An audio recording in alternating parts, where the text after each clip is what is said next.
చిరు వ్యాపారులపై ఆశీల భారాన్ని మోపడాన్ని నిరసిస్తూ గాజువాక చిరు వ్యాపారులు హ్యాకర్స్ ఫుట్ పాత్ అసోసియేషన్ల ఆధ్వర్యంలో జోనల్ కార్యాలయం వద్ద నిరసన కార్యక్రమం చేపట్టారు. సంఘం అధ్యక్షుడు పప్పు అప్పారావు, సిపిఐ నేత కసిరెడ్డి సత్యనారాయణ, దొడ్డి మల్లేశ్వరరావు మాట్లాడుతూ జీవనోపాధి కోసం వలస వచ్చిన అనేక మంది పట్టుకోటి కోసం రోడ్డుకు ఇరువైపులా చిన్న చిన్న దుకాణాలు ఏర్పరచుకుని కుటుంబ పోషణ చేసుకుంటున్నారు అని, రోజువారీ అసలు 10 రూపాయలు ఉంటే నేడు అమాంతం 50కి పెంచేశారని, ఇలా పెంచడం వల్ల అందరూ ఇబ్బంది పడాల్సి వస్తుందన్నారు. ఉద్యోగాలు దొరక్క చాలా మంది తోపుడు బళ్ళు చిన్న చిన్న వ్యాపారాలు సాగిస్తున్నారని, రోజువారీ ఆశీలు మొత్తాన్ని పెంచుతూ నిర్ణయం తీసుకోవడం బాధాకరమని, ఇదే విషయాన్ని తెదేపా పార్టీ రాష్ట్ర అధ్యక్షుడు ఎమ్మెల్యే పల్లా శ్రీనివాసరావు దృష్టికి తీసుకువెళ్లినట్లు తెలిపారు. చిరు వ్యాపారాలను ఆదుకోవాల్సింది పోయి ఇలా ఆశీల పేరిట భారాన్ని మోపడం తగదన్నారు. ఈ కార్యక్రమంలో నరసింగారావు తదితరులు పాల్గొన్నారు. దాన్ని ఈరోజు గెజెట్లో తిక్కమక్కగా 30 అని 50 అని ఇష్టాసారంగా గెజెట్ తయారు చేసి మా చిరు వ్యాపారస్తులందరినీ, వివిధ రకాల వ్యాపారస్తులందరినీ కూడా అర్థం కాని పరిస్థితిలో వాళ్ళు మా మీద కూడా ఆశీర్వాదాలు కూడా ఒత్తిడి తేవడం జరిగింది. మీరు రేపు నుంచి 30 కట్టాలి, 50 కట్టాలి, 20 కట్టాలని.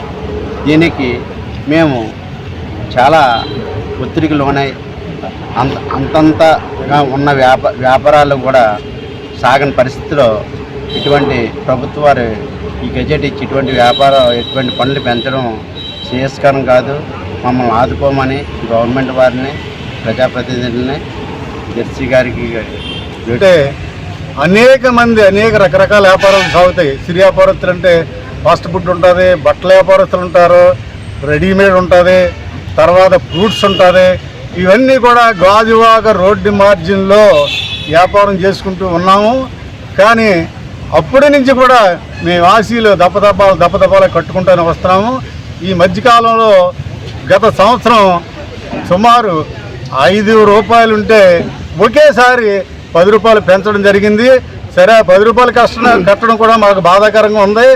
తర్వాత ఇప్పుడు ఒకేసారి 50 రూపాయలు చేయడం జరిగింది. కానీ మేము ఈ గాజువాకలో ప్రతి సమస్య వచ్చినా మేము ఎమ్మెల్యే గారిని కలుస్తున్నాము. ఎమ్మెల్యే గారి ద్వారాగానే ఈ గాజువాకలో కానీ అన్ని రకాల వ్యాపారాలు కూడా ఎమ్మెల్యే గారి ద్వారా కానీ ఇంతవరకు ఆదుకుంటున్నారు. కానీ ఇటువంటిది రాను రాను కూడా మాకు ఇబ్బందికరంగా ఉంటుంది. 50 రూపాయలు, 60 రూపాయలు అగరపూడి సంతలో 60 రూపాయలు వసూలు చేస్తున్నారు. గెజిట్ మాతో సంప్రదించుకుంటా మమ్మల్ని ఇబ్బంది పెడుతూ 30 కట్టండి, 40 కట్టండి అని చెప్పేసి ఇబ్బంది పెడుతున్నారు.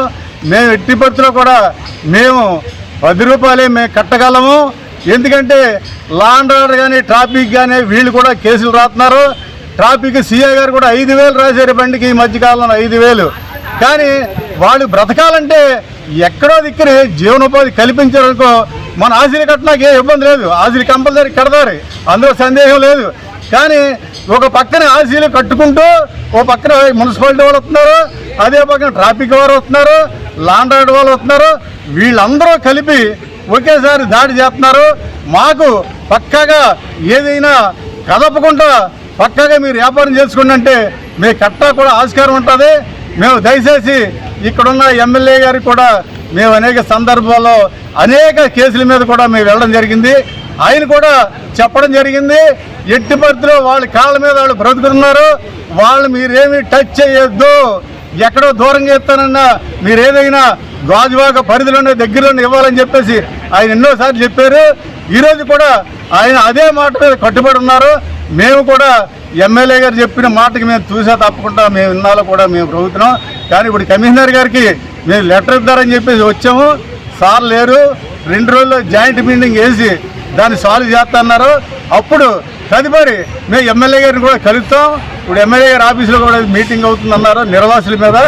అందుకని మేము తర్వాత కూడా చిరు వ్యాపారస్తులందరూ కూడా ఈ రోజున చాలా అన్యాయంగా ఒక పక్క నుంచి ఇండస్ట్రీలన్నీ ప్రైవేటైజేషన్ అయిపోయినందువల్ల ఉద్యోగాలు లేక ఇక్కడ చాలామంది వ్యాపారాలు పడిపోయాయి. అందరూ తెలుసు, విశాఖపట్నంలో నెంబర్ 1గా ఉన్నటువంటి ఆంధ్రప్రదేశ్లోనే నెంబర్ 1గా ఉన్నటువంటి గాజువాక ఈ రోజున సంవత్సర చిరు ఆదాయం తగ్గిపోయింది. గతంలోనూ 2,40,000 రూపాయలు ఉన్నటువంటి ఆదాయాన్ని ఈ రోజున 1,40,000 తీసుకొచ్చారు. అటువంటి పరిస్థితుల్లో కొనుగోలు శక్తి తగ్గిపోయింది. కొనుగోలు శక్తి తగ్గిపోయిన టైంలో గతంలోనూ ఆశీలు 10 రూపాయలు ఉంటాయి, ఈరోజు 50 రూపాయలు పెట్టారు ఆశీలు. అది ఒకటే కాదు, తోపుడు బళ్ళు ఉన్నాయి. మన నాగరికత సంతలకెళ్ళి వ్యాపారాలు చేసుకొని బతకడం.